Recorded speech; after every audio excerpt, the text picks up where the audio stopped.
O segredo da Dama Silenciosa. Inscreva-se agora para desvendar os segredos mais bem guardados e não perder mais histórias de intriga e vingança. Você já sentiu o mundo desmoronar sob seus pés, não por um terremoto, mas pela traição mais íntima? Isto não é um conto de fadas. Para Valentina Alencar, foi um pesadelo acordada. Ela entregou ao marido Ricardo Ferraz 2 décadas de sua vida, ajudando-o a construir um império bilionário apenas para ser publicamente descartada por uma mulher mais jovem. Esperava-se que ela desaparecesse, tornando-se apenas um capítulo esquecido na biografia do grande homem. Mas eles cometeram um erro catastrófico. Eles a subestimaram. Pensaram que ela era apenas a esposa.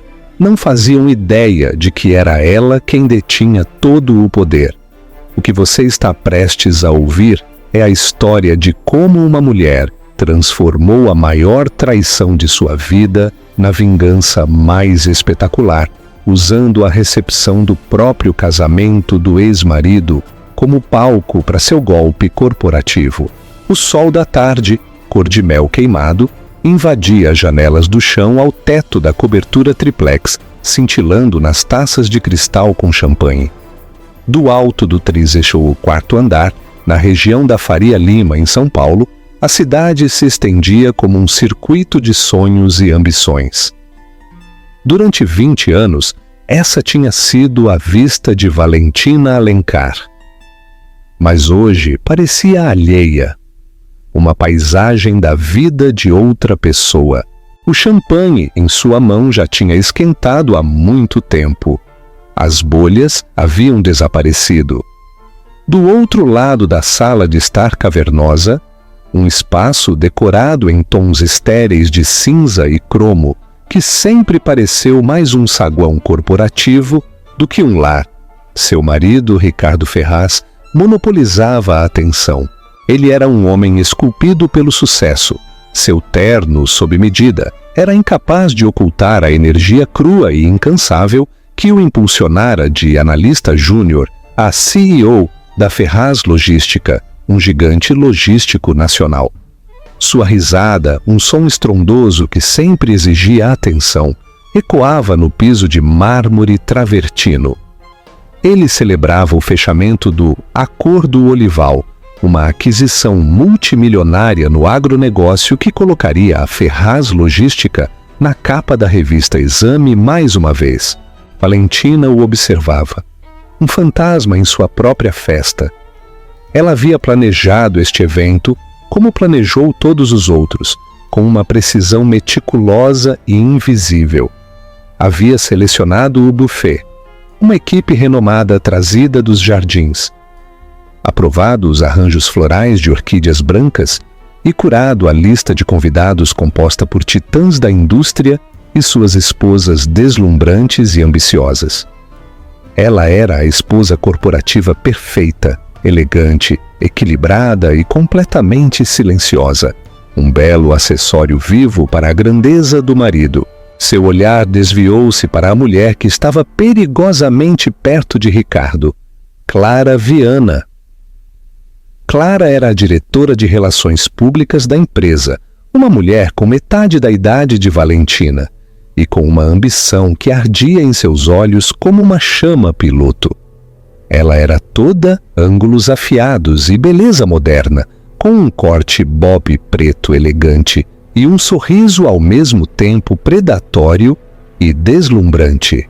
Ela tocou o braço de Ricardo enquanto ria de sua piada, um gesto casual e possessivo que enviou um calafrio familiar e gelado ao coração de Valentina. Isso vinha acontecendo há 2 anos. No início, foi apenas um sussurro, uma mudança na agenda de Ricardo, o aroma de um perfume diferente em suas camisas. Depois vieram as reuniões noturnas, as viagens de negócios repentinas. Valentina vira as faturas do cartão de crédito, as reservas de hotéis de luxo para 2 em cidades onde a Ferraz Logística não tinha negócios. Ela vira a forma como Clara olhava para seu marido, não com a parceria discreta de uma colega, mas com o brilho triunfal de uma conquistadora. Valentina não dissera nada. O que havia para dizer? Em seu mundo, o dever principal de uma esposa era manter a fachada. Um divórcio conturbado, um escândalo público, era ruim para a marca. Ricardo era a marca, e ela, por extensão, era sua guardiã silenciosa e sorridente. Então ela desempenhou o seu papel, organizando os seus jantares, sorrindo ao seu lado e, lentamente, silenciosamente, morrendo dentro de sua gaiola dourada.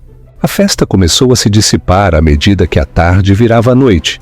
As luzes de São Paulo abaixo piscavam como um mar de estrelas distantes em meio ao concreto. Finalmente, apenas os três permaneceram na vasta e silenciosa sala. A equipe do buffet movia-se com uma quietude espectral, retirando os restos da celebração. Um triunfo, você não diria?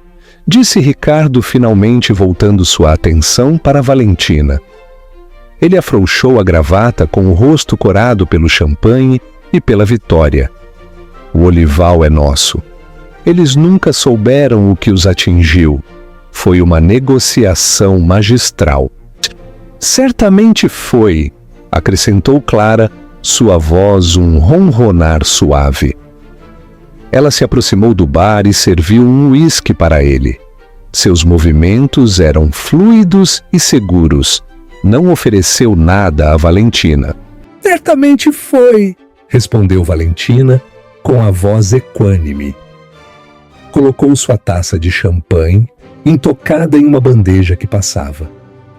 Parabéns. Ricardo pegou o uísque das mãos de Clara. Seus dedos roçaram os dela. Ele deu um longo gole. Seus olhos encontraram os de Valentina por cima da borda do copo-copo. Havia algo diferente em seu olhar esta noite. Não o habitual desinteresse casual, mas uma frieza decisiva e final. Valentina, precisamos conversar, disse ele. Clara sorriu. Um lampejo de vitória cruzou seu rosto antes de ela convertê-lo numa expressão de falsa simpatia. Ela deu um passo atrás, posicionando-se perto da lareira ecológica. Uma testemunha silenciosa da execução. Acho que é hora de sermos todos honestos, continuou Ricardo, andando de um lado para o outro em frente à janela panorâmica. Este arranjo entre nós não está funcionando há muito tempo. Temos vivido vidas separadas, sob o mesmo teto. É uma farsa. Valentina permaneceu em silêncio, com as mãos entrelaçadas à frente do corpo. Sentia-se estranhamente calma, como um marinheiro quando a tempestade que ele vinha rastreando no horizonte finalmente desaba. Estou apaixonado pela Clara, disse ele, as palavras cruas e brutais. Quero estar com ela. Quero construir uma vida real, uma vida apaixonada. Estou cansado de isto. Ele fez um gesto vago para a sala opulenta, para Valentina, como se ela fosse apenas mais uma peça de mobília cara e sem alma. Entendo, disse Valentina. Sua voz não traía emoção alguma. Instruí meus advogados da Mendes on Souza para redigirem os papéis do divórcio. Continuou Ricardo, ganhando impulso agora que as palavras mais difíceis tinham saído. Eles entrarão em contato com os seus. Tenho a intenção de ser generoso, é claro. Você ficará muito confortável. Um corte limpo é o melhor. E ele a olhou, esperando lágrimas, uma cena, uma súplica. Não viu nada disso. Apenas viu uma estranha e inquietante quietude. Foi Clara quem quebrou o silêncio, dando um passo à frente e colocando a mão no ombro de Ricardo. Não queríamos te machucar, Valentina, disse ela, sua voz pingando uma tristeza insincera. Simplesmente não podíamos lutar contra isso. Amor é amor, O olhar de Valentina desviou-se para Clara e, pela primeira vez naquela noite, um brilho de algo cru e poderoso apareceu em seus olhos. Não era tristeza. Era algo muito, muito mais frio. Você tem razão, disse Valentina suavemente, suas palavras flutuando no ar como geada. Não se pode lutar contra isso. E deve-se sempre ser honesto. Ela se levantou com uma postura real. Obrigada pela sua honestidade, Ricardo. Esperarei os papéis dos seus advogados. Ela se virou e saiu da sala, seus passos ressoando suavemente no mármore. Não olhou para trás. Não precisava. A imagem já estava gravada em sua mente. Seu marido e a amante parados juntos no monumento a uma vida que ela ajudara a construir, parecendo para todos os efeitos um rei e uma rainha inspecionando o seu novo reino. Mas reinos, Valentina sabia, podiam cair e raramente viam a mão que os derrubava até que fosse tarde demais. 2 dias após a festa, chegaram os papéis do divórcio. Foram entregues por um motoboy rápido e impessoal e aterrissaram com um baque suave na antiga escrivaninha de mogno no escritório privado de Valentina. Este quarto, escondido em uma ala tranquila da cobertura, era seu santuário. Ao contrário do resto do apartamento, era quente e pessoal, cheio de livros, mapas antigos e o aroma suave e reconfortante de papel velho e chá de capim-limão. Este era o único espaço onde Ricardo nunca entrava, descartando-o como bagunçado e improdutivo. Era aqui que residia a verdadeira Valentina Alencar. Ela não abriu o envelope grosso da Mendes & Souza imediatamente. Em vez disso, sentou-se por um longo momento, olhando para o nome do escritório de advocacia. Os Dobermans de Ricardo, conhecidos por sua abordagem agressiva e sem prisioneiros no direito corporativo e de família. Ele esperava que ela contratasse um escritório comparável, preparando o palco para uma batalha amarga e prolongada pelos bens que, em última análise, terminaria com ela assinando um acordo de confidencialidade lucrativo, mas demolidor. Ele achava que conhecia o jogo. Não tinha ideia de que ela estava jogando um completamente diferente. Finalmente, ela pegou o telefone, mas não ligou para um advogado de divórcios. Discou um número que não estava salvo em seus contatos, um número que havia memorizado anos atrás. Tocou 2 vezes antes de uma voz seca e tranquila responder. Sim, doutor Otávio, disse Valentina, sua voz firme. Chegou a hora. Houve uma pausa do outro lado, depois uma risada suave. Devo admitir que começava a me perguntar se ele seria tolo o suficiente para fazer o movimento dele. O acordo do olival, suponho. O ego está suficientemente inflado? Otávio Nogueira era o conselheiro mais confiável do avô de Valentina, um homem que havia sido o advogado principal da Capital Valores Eternos por 40 anos. Seu avô, um lendário investidor chamado Dom Arthur Alencar, não lhe deixara apenas uma fortuna. Tinha-lhe deixado uma educação. Enquanto Ricardo aprendia a subir a escada corporativa, Dom Arthur ensinara a Valentina como ser dona do prédio inteiro. Ensinara sobre holdings, offshores, votos por procuração e a sutil arte de alavancar o poder a partir das sombras.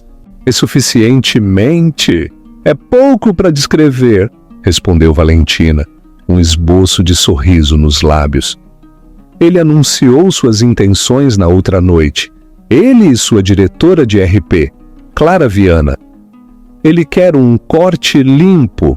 Ele terá um corte, disse Otávio com ironia. Mas duvido que o ache limpo. O fundo patrimonial Alencar está completamente maduro. Suas ações, com direito a voto na Ferraz Logística, agora somam 51,8%. O bloco final foi adquirido discretamente na terça-feira passada, utilizando a holding Inversões do Norte. Ele é, para todos os efeitos, seu funcionário. Valentina fechou os olhos.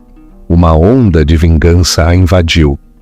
Durante anos, seguindo as instruções póstumas de seu avô, geridas pelo sempre leal Otávio, ela vinha usando sua herança para comprar sistemática e silenciosamente ações na empresa do próprio marido. Tinha começado como uma rede de segurança, uma estratégia que seu avô insistira quando ela se casou pela primeira vez com o encantador e ambicioso Ricardo. Nunca deixe sua segurança nas mãos de um homem, minha querida, ele lhe dissera. Que ela repouse em uma carteira diversificada e em uma participação de controle. Com os anos, à medida que a ambição de Ricardo se transformava em arrogância e seus afetos se desviavam, a estratégia defensiva transformara-se lentamente em ofensiva. Ela o vira alavancar a empresa ao máximo para empreendimentos arriscados, como o Projeto Olival, tudo enquanto se sentia confortavelmente seguro em sua própria genialidade percebida. Nunca se deu ao trabalho de verificar a estrutura de propriedade da miríade de firmas de investimento menores que possuíam as ações de sua empresa. Estava ocupado demais olhando para as manchetes para ler as letras miúdas.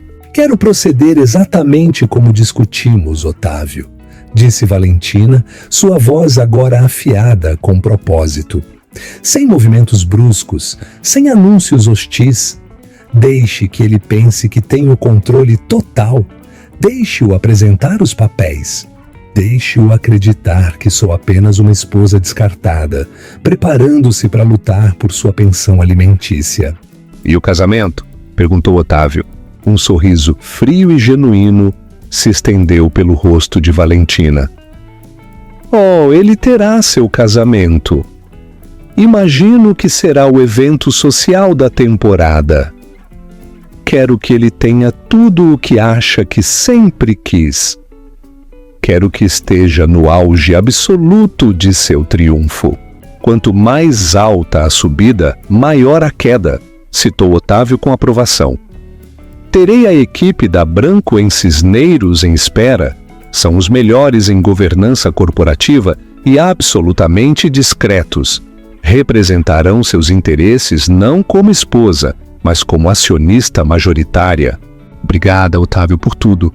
Teu avô estaria imensamente orgulhoso, Valentina, disse Otávio. Ele sempre disse que você tinha uma mente melhor para isso do que o Ricardo. Só que você tinha mais paciência. Depois da chamada, Valentina finalmente abriu o envelope da Mendes & Souza. Passou os olhos pelos documentos, o juridiquês borrado. Era uma proposta padrão, embora agressiva. Ele lhe oferecia a cobertura, uma soma global de 100 milhões de reais e uma pensão anual de 2,5 milhões, tudo condicionado ao acordo de confidencialidade. Era uma fortuna para a maioria, mas uma ninharia comparado com o valor real do império. Era um insulto disfarçado de generosidade. Dobrou os papéis cuidadosamente e guardou-os em uma gaveta. Não precisaria deles. Nas semanas seguintes, Valentina interpretou seu papel com perfeição. Mudou-se da cobertura para uma suíte luxuosa no Hotel Fasano, uma mudança que Ricardo viu como a retirada de uma mulher derrotada. Contratou um advogado de divórcios conhecido, mas de segunda categoria, um homem famoso por fazer acordos, não por brigar. Trocaram propostas. Seu advogado, seguindo suas instruções, fez uma contraproposta ligeiramente superior, mas ainda dentro do padrão de um divórcio típico de um bilionário. Ricardo, cegado pelo próprio ego e pelos sussurros triunfantes de Clara, viu tudo como um roteiro previsível. Disse a Clara que Valentina estava sendo sensata, que sabia que não podia ganhar. Estava ocupado demais planejando seu futuro glorioso para notar a tempestade que se formava no horizonte. Ele e Clara marcaram a data do casamento. Um evento luxuoso que aconteceria em 6 meses na histórica Vila del Lago, uma propriedade exclusiva em Campos do Jordão.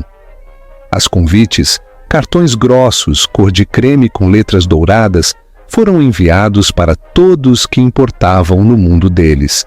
Uma tarde, enquanto Valentina tomava chá em sua suíte no hotel, chegou um pacote. Era um dos convites de casamento. Contemplou a caligrafia elegante, seu nome inscrito no envelope interior. Era um ato final, impressionante em sua crueldade e arrogância. Não só a estava divorciando, estava convidando-a para testemunhar sua própria substituição. Uma mulher menor a teria rasgado em pedaços, uma mulher menor teria chorado.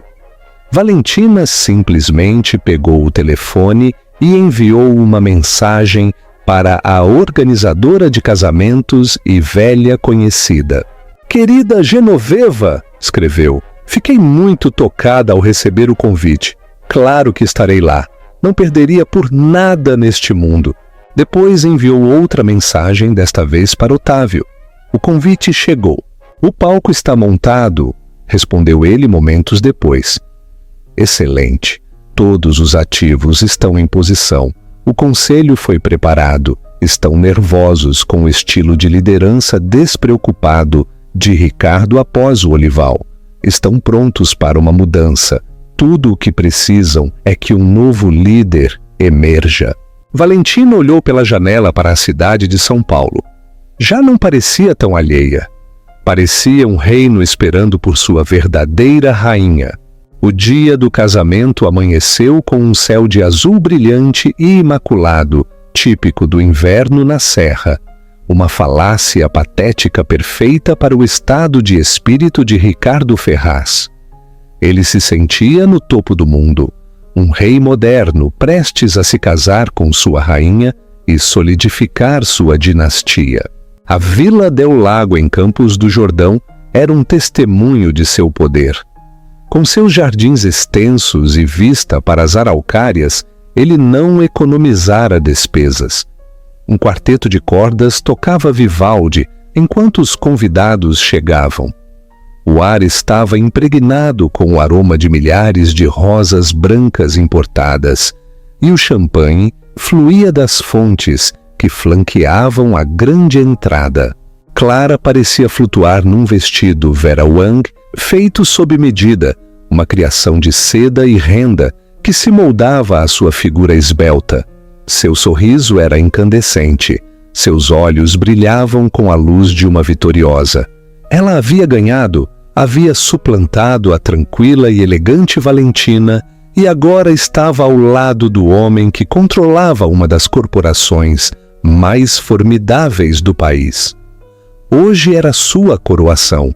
A lista de convidados era o quem é quem das finanças, da política e da indústria brasileira. Os membros do conselho da Ferraz Logística se misturavam com gestores de hedge funds e senadores.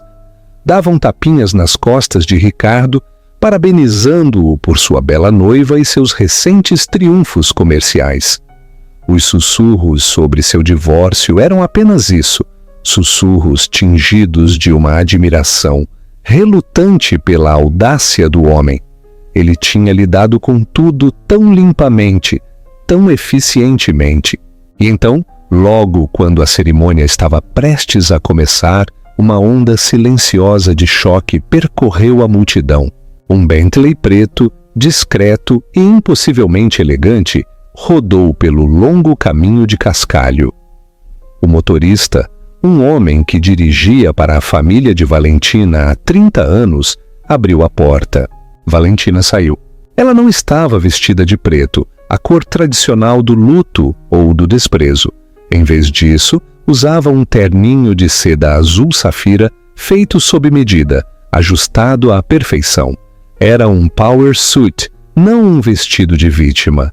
Seu cabelo estava preso num coque impecável e um único e magnífico colar de safira, a lendária Estrela de Toledo, uma relíquia da família Alencar, descansava na curva de seu pescoço.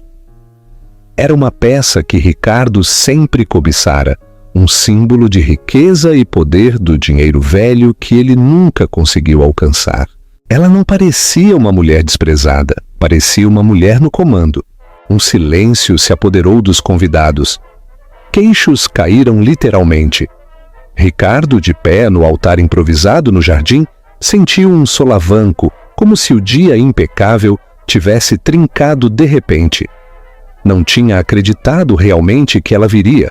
Havia enviado o convite como um último golpe triunfante, uma forma de sublinhar sua vitória.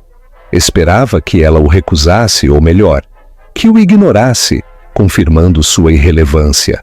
Sua presença ali, com aquela aparência, era um ato de desafio que ele não conseguia compreender. O sorriso perfeito de Clara vacilou. Um lampejo de insegurança, quente e inoportuno, a percorreu. Este era o dia dela. O que ela fazia aqui, parecendo tão régia? Era inquietante. Valentina deslizou entre a multidão, sua expressão serena, oferecendo sorrisos educados e conhecedores aos rostos familiares que a olhavam com uma mistura de pena e assombro. Assentiu para os membros do conselho, homens que haviam se sentado em sua sala de jantar e elogiado suas habilidades como anfitriã. Viu as perguntas em seus olhos, os recálculos repentinos. Tomou assento na terceira fila, a uma distância respeitável, mas inegavelmente presente. Não precisava estar na primeira fila. Sua simples presença era uma declaração que ressoava mais alto que qualquer protesto. Durante toda a cerimônia, sentou-se com um olhar de plácido interesse. Postura perfeita, olhar fixo nos acontecimentos. Observou Ricardo e Clara trocarem votos, seu rosto uma máscara ilegível de fria elegância. Quando Ricardo disse, sim, eu aceito, sua voz, pela primeira vez naquele dia, careceu da habitual confiança estrondosa. Ele olhou para Valentina, mas ela simplesmente sustentou o olhar, seus olhos tão frios e profundos quanto o lago atrás deles. Não havia dor neles, nem raiva, apenas uma calma profunda e inquietante. Era a calma de um mestre de xadrez que vê o tabuleiro 20 movimentos à frente. Na recepção, realizada no magnífico salão de baile da mansão, a tensão era palpável. O quarteto de cordas fora substituído por uma orquestra de jazz completa, mas a música parecia tensa, incapaz de cobrir a energia nervosa na sala. Os convidados não paravam de lançar olhares furtivos para Valentina, que presidia uma pequena mesa com alguns senhores mais velhos de aspecto distinto. Ricardo os reconheceu com um sobressalto.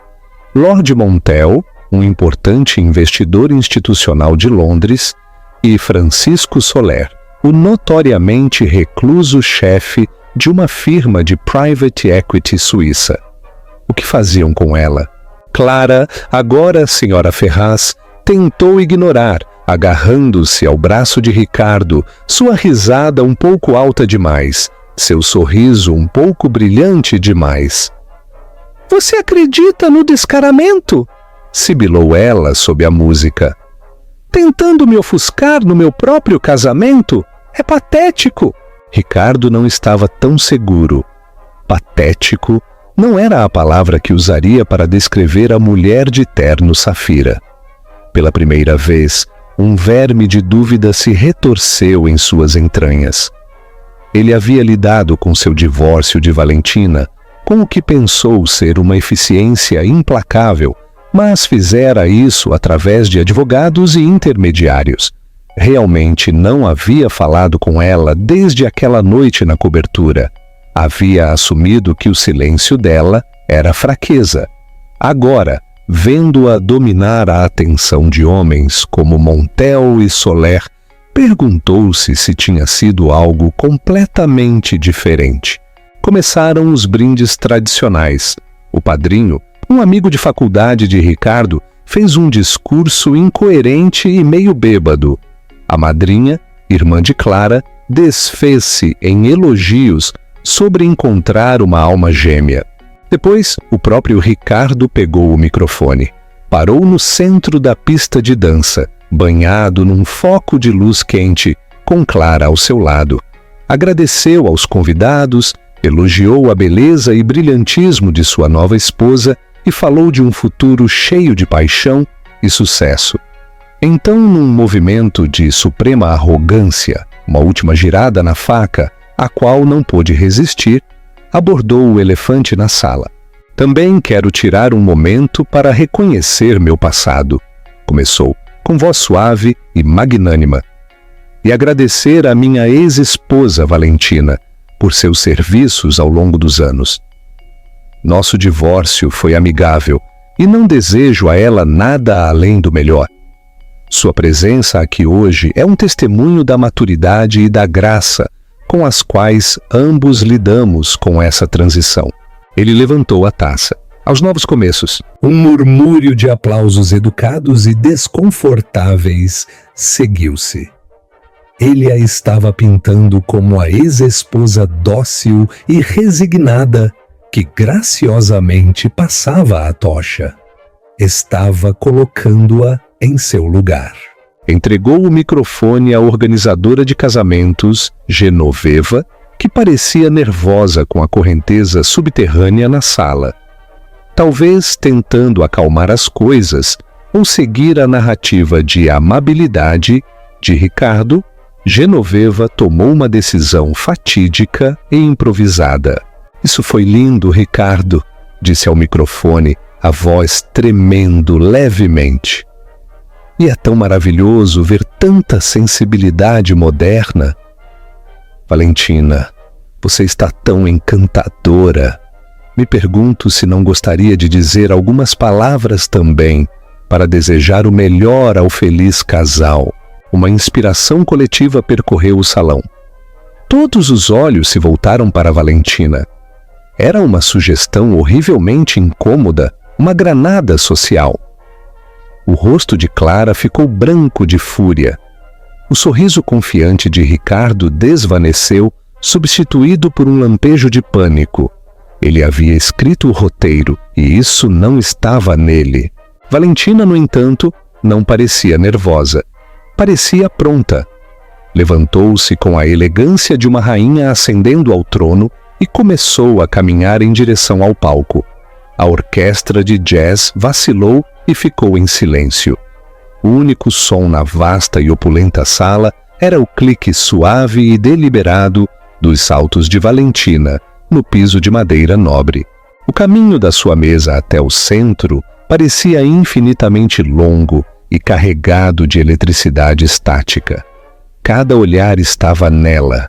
O ar, que momentos antes estava cheio de música e conversa, agora estava tão quieto e pesado que parecia o instante antes de um raio cair. O mundo parecia ter encolhido para esta única sala, para esta única mulher de terno safira, caminhando com calma em direção ao microfone que acabara de ser usado para descartá-la. O coração de Ricardo batia com força contra as costelas. Isso era um desastre, um pesadelo de relações públicas. Lançou um olhar venenoso a Genoveva, cujo rosto agora era uma máscara de puro horror pelo que havia desencadeado. Clara ficou imóvel, a mão apertando o braço de Ricardo como uma garra, os nós dos dedos brancos. Seu casamento de conto de fadas estava virando um espetáculo público e ela já não era a estrela. Valentina chegou ao microfone.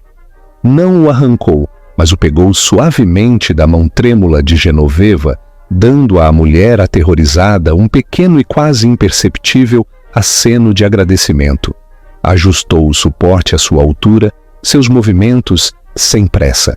Inspecionou a sala, seu olhar percorrendo o mar de rostos aturdidos, membros do conselho, investidores, damas da alta sociedade, repórteres de revistas de negócios, convidados para narrar a união gloriosa. Seus olhos finalmente pousaram em Ricardo e Clara, parados ali sob o foco de luz, como duas estátuas num diorama de sua própria criação. Ela sorriu. Era um sorriso caloroso e desarmante que pareceu tranquilizar a sala instantaneamente. "Obrigada, Genoveva", começou, sua voz tranquila e clara, amplificada por todo o salão silencioso. "E obrigada, Ricardo, pelas suas palavras gentis, por falar de um corte limpo e novos começos." Estas são frases poderosas. Um suspiro coletivo de alívio pareceu percorrer a sala. Ela ia ser gentil, ia tomar o caminho nobre, desejar-lhes o melhor, e esse momento insuportável terminaria. Ricardo sentiu um lampejo de esperança. Talvez a tivesse julgado mal. Talvez ela simplesmente interpretasse o papel que ele lhe designara. "Sempre acreditei na importância dos novos começos", continuou Valentina, em tom coloquial, quase íntimo. "São oportunidades para o crescimento, para a reavaliação, para varrer o velho e ineficiente, para dar lugar ao audaz e ao novo. É uma filosofia que se aplica tanto à vida quanto aos negócios." Ela fez uma pausa, deixando as palavras flutuarem no ar. Voltou ligeiramente o olhar para a mesa onde Lord Montel e Francisco Soler a observavam com suma atenção. "Ricardo e eu compartilhamos 20 anos juntos, e nesse tempo não planejei apenas festas e selecionei arranjos florais. Eu observei, eu aprendi. Aprendi sobre a empresa que ele estava construindo, Ferraz Logística, um nome excelente, uma empresa forte, uma empresa construída sobre movimentos ousados e, nos últimos anos, riscos cada vez mais audaciosos." O sangue de Ricardo gelou. Este não era o discurso de uma ex-esposa gentil. Isso era algo completamente diferente. "A aquisição do projeto Olival, por exemplo", disse Valentina, sua voz adquirindo um novo e mais agudo fio de corte. "Um triunfo", Ricardo chamou. E foi um triunfo de ambição, mas também foi um triunfo que deixou a empresa perigosamente alavancada, um fato que tem preocupado muitos de nossos investidores. Um murmúrio nervoso percorreu a multidão. Vários membros do conselho se mexeram desconfortáveis em suas cadeiras. Isso não era conversa de coquetel. Isso era informação privilegiada, insider information, ventilada em público com precisão cirúrgica. Clara puxou o braço de Ricardo. "Faça-a parar", sibilou, sua voz um sussurro de pânico. Mas Ricardo estava paralisado, preso nos faróis do monólogo tranquilo e devastador de Valentina. "Ricardo falou do meu serviço a ele", continuou Valentina, voltando o olhar para ele. "E de fato o servi. Mas o que ele parece ter esquecido é a quem servi realmente. Meu dever principal nunca foi apenas para com meu marido. Foi para com o legado da minha família, um legado de investimento prudente e estratégico, um legado de proteção patrimonial." Deixou passar um instante de silêncio, segurando toda a sala na palma da mão. "Quando me casei com Ricardo, meu avô, Dom Arthur Alencar, cujo nome alguns de vocês talvez se lembrem dos dias fundacionais da Capital Valores Eternos, me deu um conselho. Disse-me que nunca deixasse meu futuro unicamente nas mãos de outro. Ele estabeleceu um fundo fiduciário para mim privado e discreto, com um mandato de longo prazo muito específico. Seus olhos cravaram-se nos de Ricardo. A máscara de amabilidade caíra, substituída por um olhar de horror nascente e dilacerante. Ele estava finalmente começando a entender.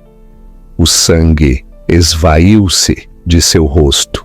"Durante 20 anos", anunciou Valentina, sua voz tão clara e dura quanto um diamante. "O fundo sob a gestão especializada do Dr. Otávio Nogueira, tem adquirido silenciosa, paciente e estrategicamente ações na Ferraz Logística. Comprou ações através de vários fundos e holdings, Inversões do Norte, gestão de ativos Argent e até um pequeno percentual através da firma de Lord Montel, aqui presente. Ela assentiu graciosamente para o Lorde britânico, que lhe devolveu o aceno.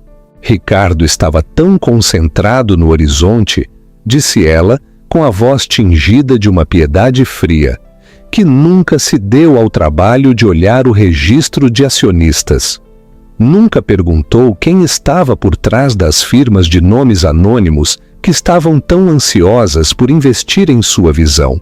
Ela respirou fundo, preparando-se para o golpe final. Então, embora lhes deseje um novo começo, Clara, disse voltando-se para a mulher mais jovem, cujo rosto era agora uma fachada desmoronada de incredulidade. Temo que o novo começo de Ricardo seja bastante diferente do que ele imaginou. A voz de Valentina baixou, tornando-se nítida e corporativa, a voz de uma CEO pronunciando um veredicto. Na terça-feira passada, foi adquirido o último bloco de ações, o que significa que o Fundo Valentina Alencar é agora o acionista majoritário da Ferraz Logística, com uma participação de controle de 51,8%.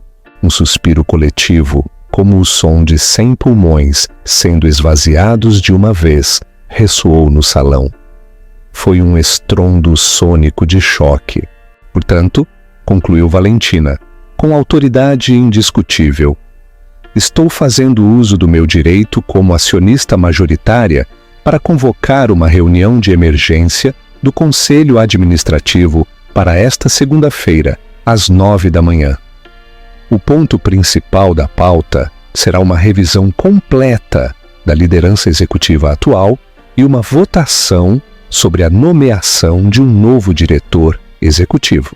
Ela sorriu um último sorriso brilhante e arrepiante. Parabéns ao feliz casal. Por favor, aproveitem o salmão. E com isso, colocou o microfone de volta no suporte. Virou-se e afastou-se do epicentro da explosão que acabara de detonar. A farsa tinha acabado. A revelação estava completa. Durante um longo momento suspenso, o salão ficou preso num estado de paralisia coletiva. O único som era o zumbido fraco do ar-condicionado. As palavras de Valentina flutuavam no ar, brilhantes e venenosas como cacos de vidro. Acionista majoritária. Reunião de emergência. Novo CEO. As frases detonavam uma por uma na mente dos convidados aturdidos. Então, estourou o caos. Não um caos de gritaria, mas uma implosão frenética da alta sociedade. O baixo murmúrio de choque explodiu numa cacofonia de conversas urgentes em voz baixa. Telefones celulares, antes guardados em bolsas de grife e bolsos de terno, estavam de repente em cada mão. Investidores enviavam mensagens freneticamente a seus corretores. Membros do conselho, pálidos, aglomeravam-se, com expressões misturando fúria e medo. Repórteres na sala digitavam furiosamente, seus instintos jornalísticos anulando qualquer decoro social. Sabiam que testemunhavam o furo corporativo da década. No centro do furacão, Ricardo e Clara permaneciam como pedras. O foco de luz que os banhara de glória agora parecia uma dura lâmpada de interrogatório. O sonho de Clara, sua ascensão triunfal, dissolvera-se numa crucificação pública no espaço de 5 minutos. Seu vestido Vera Wang de repente parecia uma fantasia numa tragédia. Faça alguma coisa! Gritou ela para Ricardo, sua voz rouca atravessando o barulho. Este é meu casamento! Você a deixou arruinar meu casamento! Mas Ricardo não conseguia se mover. Sua mente era um turbilhão de negação e compreensão aterrorizante. Valentina. A tranquila, recatada e previsível Valentina. A mulher que ele descartara como uma relíquia. Ele pensara estar se divorciando de uma esposa, não de um titã. 51,8%. O número pulsava em seu cérebro como uma enxaqueca. Como ela podia ser a dona? Seus olhos varreram a sala buscando um aliado, mas só viu olhares evitados e o brilho predatório nos olhos de rivais. Viu Lord Montel fazer uma reverência respeitosa a Valentina quando ela passou. Viu Francisco Soler levantar-se para apertar a mão dela. Eles eram aliados dela. Enquanto isso, Valentina movia-se através do caos com a calma de um galeão navegando numa tempestade que ela mesma provocara. Não correu para a saída, deslizou. Parou para uma breve conversa com seu advogado, da Branco em Cisneiros, aceitou um copo d'água. Não estava fugindo, estava dando uma volta da vitória. Quando ela se aproximava das grandes portas duplas, Ricardo finalmente saiu de sua paralisia. Galvanizado por uma onda de fúria desesperada, tropecou atrás dela, abrindo caminho entre os convidados. "Valentina!" bramou. Ela parou e se virou com uma expressão de leve interrogação, como se ele fosse um estagiário com uma dúvida irrelevante. "Como você pôde?" sibilou ele, o rosto contorcido. "Como pôde fazer isso? Hoje, de todos os dias?" "Ao contrário, Ricardo", respondeu ela, voz baixa, só para os ouvidos dele. "Hoje era o único dia. Você queria um espetáculo público do seu triunfo. Queria que todos que importam estivessem nesta sala para testemunhar seu novo começo. Simplesmente, dei a eles uma versão mais precisa da história. Esta é minha empresa, minha vida?" gaguejou ele. "Não, Ricardo", corrigiu ela suavemente, mas com uma espinha dorsal de aço. "Era sua empresa. Você era o administrador. E na minha opinião, e mais importante, na opinião do acionista majoritário, sua administração tornou-se imprudente. Você alavancou o futuro da minha empresa para o seu próprio ego. O uso de minha empresa foi como um soco físico. Vou te combater", rosnou ele. "Vou te ver nos tribunais pelo resto da vida." Valentina permitiu-se um pequeno sorriso de pena. "Você não pode lutar contra a matemática, Ricardo. Seus advogados da Mendes em Souza são ótimos em divórcios, mas suspeito que estão prestes a ser superados. Minha equipe da Branco em Cisneiros é especialista em governança corporativa. O estatuto é claro. A votação de segunda-feira é uma formalidade. Você pode comparecer à reunião como CEO, saindo, ou pode apresentar sua renúncia antes. A escolha é sua. De qualquer maneira, esvazie sua sala antes do meio-dia." Clara os alcançou com o rosto banhado em lágrimas e o rímel borrado. "Bruxa!" gritou para Valentina. Bruxa calculista e amargada. O olhar de Valentina pousou em Clara, e qualquer vestígio de calor desapareceu, deixando um frio ártico. "Você queria ser a rainha deste reino, querida", disse Valentina. "Deveria ter investigado quem era o verdadeiro dono do trono. Você se casou com um homem, mas cobiçava um imperador. Suponho que ficará com o homem, mas tenho certeza de que o império era o que você realmente buscava."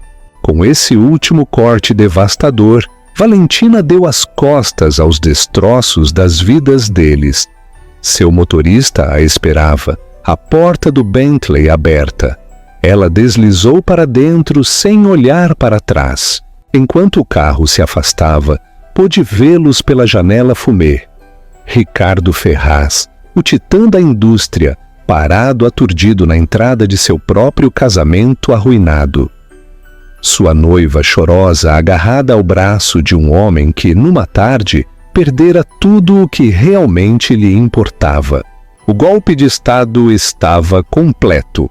O reinado de Ricardo Ferraz terminara. O reinado de Valentina Alencar acabara de começar. O casamento na Vila del Lago não apenas terminou, implodiu. Seria lembrado para sempre nos anais da alta sociedade brasileira como o golpe Alencar. Antes que o Bentley de Valentina chegasse ao final da estrada de Cascalho, a primeira notificação de notícia pipocou nos celulares da elite financeira. Bloomberg. Valentina. Alencar anuncia a participação de controle de 51,8% na Ferraz Logística durante o casamento do marido e CEO. Reunião de emergência convocada. A história espalhou-se como pólvora. Valor Econômico, O Globo, Reuters. Todos despacharam seus melhores jornalistas. A narrativa era irresistível. A esposa desprezada, a vingança pública, a aquisição corporativa. Era um drama shakespeariano no mundo da logística. No domingo de manhã, era a capa de tudo. Fotos de Valentina serena em seu terno safira contrastavam com imagens de um Ricardo demacrado e uma Clara chorosa. O mercado reagiu. Os futuros da Ferraz Logística, FR3, estavam em queda livre no pré-market. Analistas previam uma carnificina na abertura da B3 na segunda-feira. Ricardo e Clara passaram a noite de núpcias não numa suíte de lua de mel, mas na sala de conferências da Mendes & Souza, cercados de advogados frenéticos. Os Dobermans estavam em choque. Tinham se preparado para um divórcio, não para uma aquisição hostil orquestrada pela suposta vítima. Ela nos pegou, Ricardo, disse Roberto Mendes, exausto. As compras de ações são inexpugnáveis, canalizadas através de uma dúzia de entidades legais. É uma obra de arte. O Fundo Valentina Alencar é o proprietário majoritário indiscutível. A reunião é legal? A votação é legal? Então o que eu faço? Perguntou Ricardo a voz oca. Você tem duas opções, disse Mendes secamente. Aparece na segunda-feira e é executado publicamente por um conselho que ela controla ou renuncia. Aconselho o último. Dá-lhe um pingo de dignidade para sair. Clara, encolhida numa cadeira, envolta num casaco emprestado sobre o vestido de noiva arruinado, olhava para o vazio. Havia amarrado seu destino a uma estrela apenas para vê-la cair. Poder, prestígio, cobertura, jatinho, tudo evaporando. Era a senhora Ferraz, sim, mas o nome agora era um fardo, uma marca de humilhação. Estava casada com um homem prestes a se tornar a baixa corporativa mais famosa da história moderna. Enquanto isso, Valentina passou seu domingo em tranquila preparação na sala de reuniões da Branco em Cisneiros, com vista para a ponte estaiada. Com ela estavam Otávio Nogueira e sua equipe. As ações vão despencar na abertura, disse um jovem analista. O mercado odeia a incerteza. Então daremos certeza, afirmou Valentina, autoritária. Otávio quer um comunicado às 9h01 da segunda-feira. Anunciará a minha nomeação como CEO interina e uma suspensão temporária da negociação das ações na B3 para evitar vendas de pânico. A CVM concederá. Também anunciaremos uma auditoria completa na aquisição do Olival. Não somos o caos. Somos a cura para o caos. O plano era meticuloso. Enquanto Ricardo se afogava, Valentina governava. Na noite de domingo, Ricardo Ferraz, um homem que nunca desistira na vida, fez exatamente isso. Às 20h, uma carta de renúncia chegou ao escritório de Valentina. Ela leu sem emoção. Não era uma vitória, era um resultado previsto. Descansem todos, disse a equipe. Amanhã começa o trabalho de verdade. No caminho para o hotel, olhando as luzes de São Paulo, não sentiu alegria vingativa, mas uma profunda sensação de retidão. Não destruíra a vida de Ricardo por despeito, recuperara a sua, protegera o legado da família, corrigira o erro de 20 anos atrás, deixar um homem acreditar que ele era a fonte do poder dela, quando o poder sempre fora dela. A manhã de segunda-feira amanheceu cinzenta e chuvosa em São Paulo. O saguão da Torre Ferraz era um circo midiático. Precisamente às 8h45, o Bentley preto parou na entrada privativa. Valentina Alencar saiu, vestindo um terno cinza chumbo, cabelo impecável, sem joias, exceto um relógio clássico. Flanqueada por sua equipe, entrou no prédio que agora possuía. Na sala do conselho, no 50º andar, a tensão era imensa. Os membros restantes, antigos aliados de Ricardo, estavam sentados com rostos sombrios. Sabiam que haviam sido superados. Sua lealdade pragmática migrava para o novo poder. Às 9h10 em ponto, Valentina entrou. Dr. Otávio ao seu lado. Ela não ocupou a cadeira da cabeceira. Sentou-se no centro da mesa. Bom dia, senhores, disse. Como sabem, convoquei esta reunião como acionista majoritária. Aceitamos a renúncia do senhor Ricardo Ferraz. A primeira ordem do dia é restaurar a estabilidade. Apresento uma moção para me nomear diretora executiva interina e presidente do conselho. Ninguém discutiu, seria suicídio profissional. A moção está aprovada por unanimidade, anunciou ela. Passou a hora seguinte expondo sua visão. Não de vingança, mas de renovação. Detalhou a exposição financeira do Olival, delineou planos para reestruturar a dívida e focar na tecnologia logística. Falou como alguém que estudara a empresa por 20 anos como proprietária em espera, não como esposa. Ricardo foi um construtor, concluiu. Mas seu ego superou sua visão. Honraremos o nome da empresa, tornando-o sinônimo de confiabilidade, não de apostas arriscadas. Alguma pergunta? Roberto Chen, o membro mais jovem, levantou a mão. E o pacote de indenização de Ricardo? O contrato dele contém uma cláusula de moralidade, respondeu Valentina com frieza. Suas ações causaram dano à reputação e perigo aos acionistas. Ele violou essa cláusula. Portanto, não receberá paraquedas dourado. Receberá apenas o que a lei exige, nada mais. O recado foi brutal. O velho rei fora exilado, despojado de tesouros.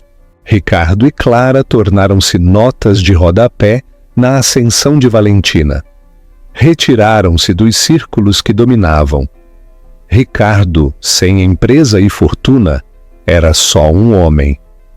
Clara viu-se casada com um pária. Semanas depois, Valentina estava no escritório da presidência. Havia redecorado, trocando o cromo frio por madeiras quentes e livros. A vista da cidade era a mesma, mas a sensação era diferente. Não era uma gaiola, era seu reino. Seu celular vibrou. Mensagem de número desconhecido. Você tirou tudo de mim. Sabia que era Ricardo. Por um instante, sentiu o fantasma da mulher que fora. Então, apagou a mensagem sem responder. Não tinha tempo para o passado. Virou-se para a janela, contemplando a vasta São Paulo. O reinado de Valentina Alencar acabara de começar. Ela reescreveu sua história, transformou a traição na vitória máxima, provando que a pessoa mais silenciosa da sala geralmente é a mais poderosa. Sua história é um lembrete cru de que o valor de uma pessoa nunca é definido pelo parceiro, e que a melhor vingança não é barulhenta e desordenada, é estratégica, silenciosa e absoluta.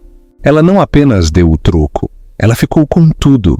O que você achou do plano magistral de Valentina?